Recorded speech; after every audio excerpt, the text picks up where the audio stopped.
Se todos os anos você faz exatamente o mesmo, seja sincero, qual é a chance que na sua próxima parada o resultado vai ser diferente e melhor? Então, o que nós devemos parar de fazer imediatamente nesse ambiente tão desafiador de paradas de manutenção para melhorar muito mais de forma sustentada os resultados? Nos episódios anteriores, nós falamos das dores e da direção da solução. O Matias, o Javier e eu. E nesse vídeo, nós vamos falar um pouco mais sobre os primeiros passos.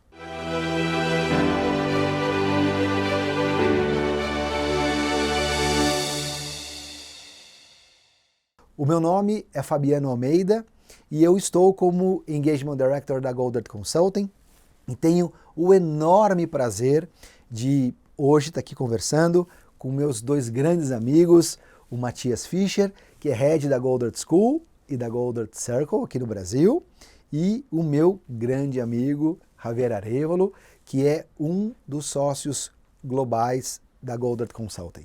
E para que a gente possa começar a bater esse papo, Javier, qual é a sua visão sobre o primeiro passo? Fabiano, venimos falando nesta série acerca de manutenção e gestão de projetos, de que o jeito que o Dr. Goldratt ha contribuído à performance e desempenho das empresas ha sido desafiando as premissas mais profundas que se dão por certas, por fixas.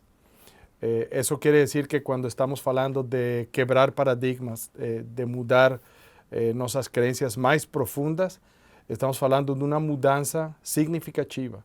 Por lo tanto, uma mudança tem que criar um ambiente de confiança, de segurança para que as pessoas deem os primeiros passos. Por lo tanto, é um processo. Esse processo tem que partir, o primeiro passo, por as pessoas conhecer. Espero que este vídeo, lo que estamos falando, permita a eles conhecer a nossa companhia, o conhecimento desenvolvido por o Dr. Goldratt e nossos expertos. Então, conhecer a primeira coisa, perceber que existe, que estamos lá.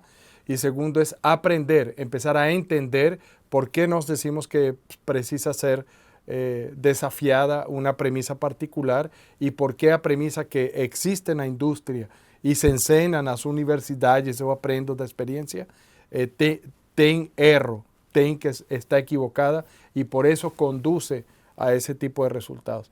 E mais que lá, então, agora é persuadir, entender, aprender e aí depois vem a mudança com essa base inicial.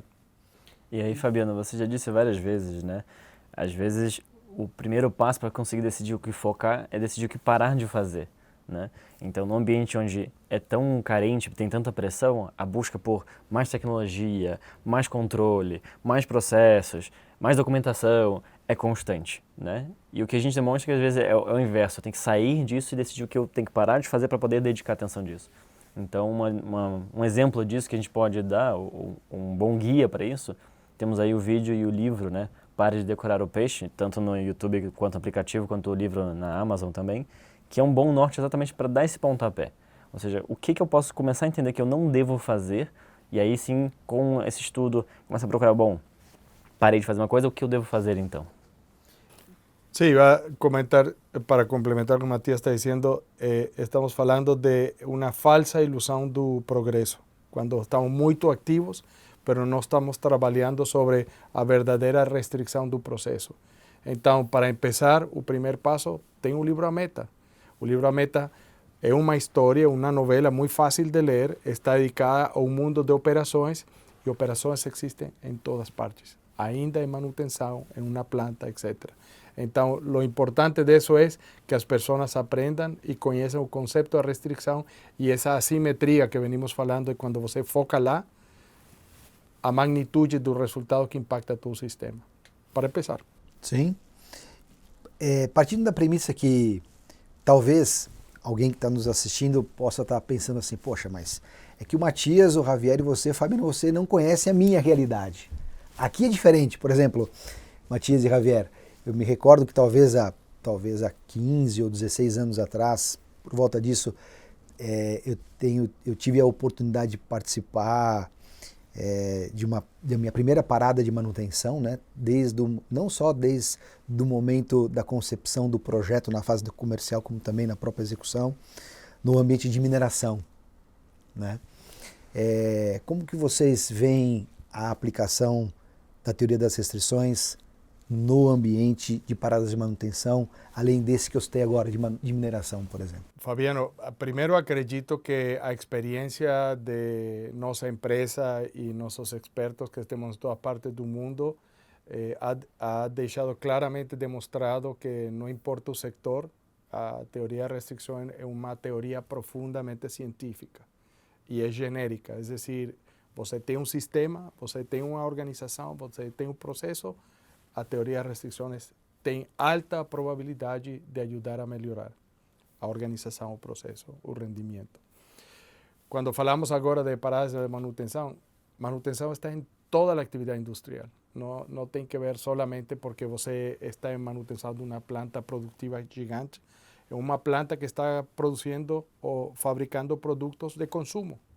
Você tem que ser cuidadoso com seus ativos. Proteger, cuidar os ativos favorece a longevidade, sim, em longo prazo, a maquinária, os processos. Muitas fábricas que são muito boas neste sentido têm maquinária funcionando por décadas e ainda todavía elas têm produtivas, tá? Então, nesse sentido, por exemplo, falando de coisas muito complexas, se vamos ao mundo do sector de produtos como fertilizantes, por exemplo, plantas de fluxo contínuo, de alto componentes químicos, muito complicado e de uma dimensão que a vezes parece uma cidade. Estou falando de Adama, ¿sí? Uno de nossos primeiros clientes no sector que vino de Israel, depois intervenimos na Europa, ¿sí? Nos Estados Unidos, Danuca en la India, aquí en Brasil también tem muitos exemplos de paradas de manutenção que foram feitas em Tata, por exemplo, quando estava falando do alto forno, em plantas de cimento para produzir o clinker, que é o componente principal. Então, tem muita coisa que, al final, plantas de aço, cara. Ou seja, a produção do aço. Tem que intervenir com esta lógica e cada vez que intervenimos seguindo estes princípios, utilizando a metodologia, os resultados aparecem. Sempre tomando cuidado de lo que sempre decimos, são todos os elementos, não é que você vai selecionar qual você gosta mais ou tem menos resistência, é uma mudança. Tem que passar por um processo de persuasão, onde as pessoas entendem, aprendem e contestam a pergunta mais fundamental de todas. O que vai acontecer com meu trabalho? O que vai acontecer em meu dia a dia? Quando isso queda demonstrado que o trabalho é melhor, que o estresse é menor, que a velocidade de produtividade é melhor, que todo fica mais tranquilo, pero ainda mais produtivo, cara, as pessoas realmente têm interesse em conhecer mais e aplicar. E quando você traz, né, quando o Javier traz, né, Matias, essa questão da complexidade desses ambientes, você me fez lembrar numa oportunidade, aí mais de 10 meses de planejamento para parada de uma plataforma de petróleo. Imagina só, né, a gama de desafios e o tamanho dos desafios e a aplicação, me recordo bem, realmente a aplicação da teoria das restrições não fez com que a operação se tornasse mais simples, não fez com que a parada se tornasse mais simples, mas como o Matias colocou nos nossos episódios, nossos papos anteriores, sem dúvida nenhuma contribui para que a harmonia entre a camada de gestão, de planejamento e de execução pudesse fluir de forma melhor. E o senhor? Fabiano, eu também queria só agregar, né, o que está sendo dito também, que assim, a variabilidade de cada empresa é tão grande que assim, não é para dizer todo mundo tem a mesma restrição, todo mundo tem as mesmas dores específicas, as mesmas limitações, ou seja orçamentárias, seja técnicas, seja de recurso, seja de equipe, todas são diferentes. Por todas serem diferentes, não quer dizer que a solução é simplesmente pegar e colar diretamente, né? Eu tenho que modelar, tenho que entender por onde começar, o que é mais importante, o que deve ser realmente priorizado, a quem vender a ideia, para vender bem a ideia, para que seja bem forte e seja bem implementado. Então, mais do que nada, tem dúvidas, não sabe exatamente o que fazer, conversa com a gente está aberto a bater um papo, né, para exatamente analisar a realidade específica daquela empresa, daquele grupo, daquele indivíduo, E o que pode ser realmente importante para trazer um resultado bom ali. E um resultado, um impacto local, mas principalmente com um resultado global para aquela companhia. Sí, y en ese sentido, yo acredito que para mí lo más impresionante siempre, y fico sorpreso, con todos estos años de experiencia, pareciera que nada me va a sorprender, pero siempre fico sorpreso, que desde a pequeña intervenção a las más grandes, os princípios não mudam nunca. Você pega estos princípios, pega los elementos. Eu lembro, uma planta produtora de empaque flexível para alimentos, ¿sí?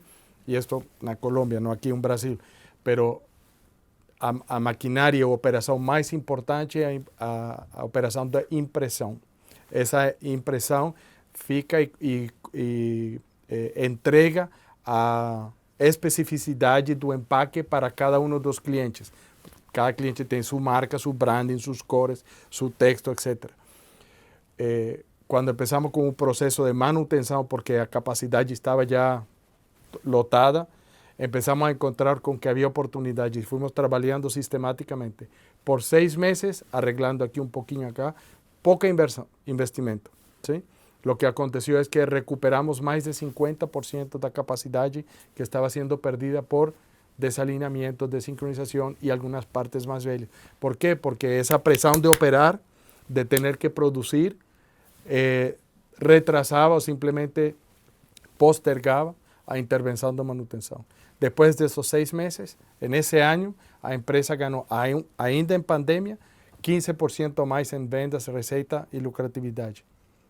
O ano passado, fechamos com 100% mais em vendas, sem comprar uma impressora nova. Agora sim tem que investir, porque agora sim já a capacidade total lotou.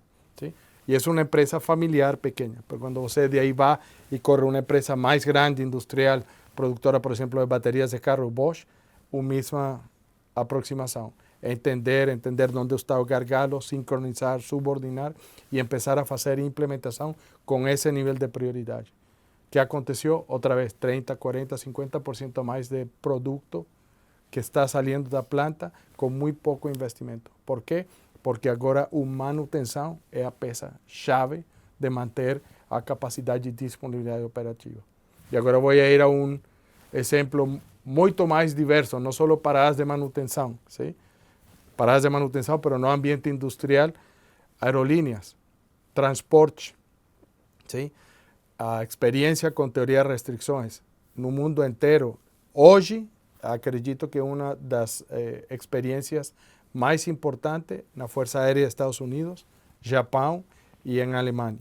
Aerolíneas como Delta, Lufthansa, Alaska Airlines, ¿sí? TAPI, todas estão utilizando a lógica de manutenção para quê?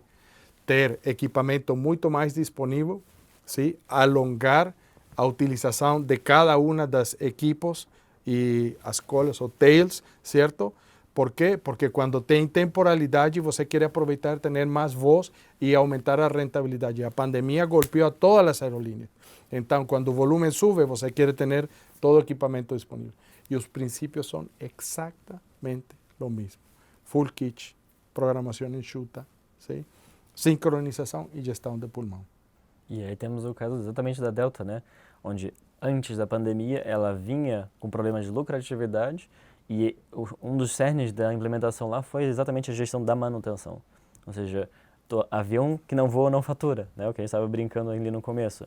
Então, se eu torno e aproveito essas janelas e torno a minha manutenção como parte estratégica da companhia, não como o Hagar disse no começo, no outro vídeo, né? É uma coisa que eu tenho que fazer, mas eu não gosto. Não, parte estratégica da companhia. Ela pode realmente ajudar a melhorar o impacto. Tanto que depois dessa implementação, a Delta voltou a ganhar dinheiro. Ela estava com problemas lucrativos, ela voltou a ganhar dinheiro usando exatamente esses princípios.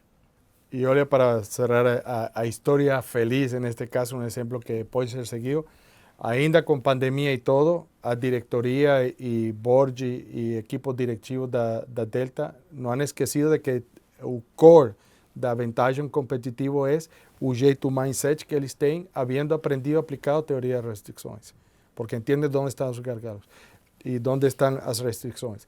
Não solamente partiu, como dizia Matías, em manutenção. Quando isso foi feito, o objetivo deles era tornar, estavam como a metade de toda a lista de performance em despegues e arribo, tempo, pontualidade, qualidade de serviço, etc., etc. Estão como a meio de todo o ranking da indústria em Estados Unidos. Hoje estão de número 1 e eles querem ficar lá. Qual é o desafio? Hoje tem um problema que também está sendo analisado e gestado como uma gestão de projetos. Por quê? Porque mais da metade do corpo de pilotos, sim, de aviões da indústria nos Estados Unidos vai aposentar agora nestes próximos 5 anos. E com a demanda que vem pós-pandemia, quem vai voar os aviões? Tá? E a competência por recursos é infinita agora. Não tem capacidade suficiente para treinar pilotos, fazê-los competentes para voar toda a diversidade de aviões que tem. Então, é um projeto.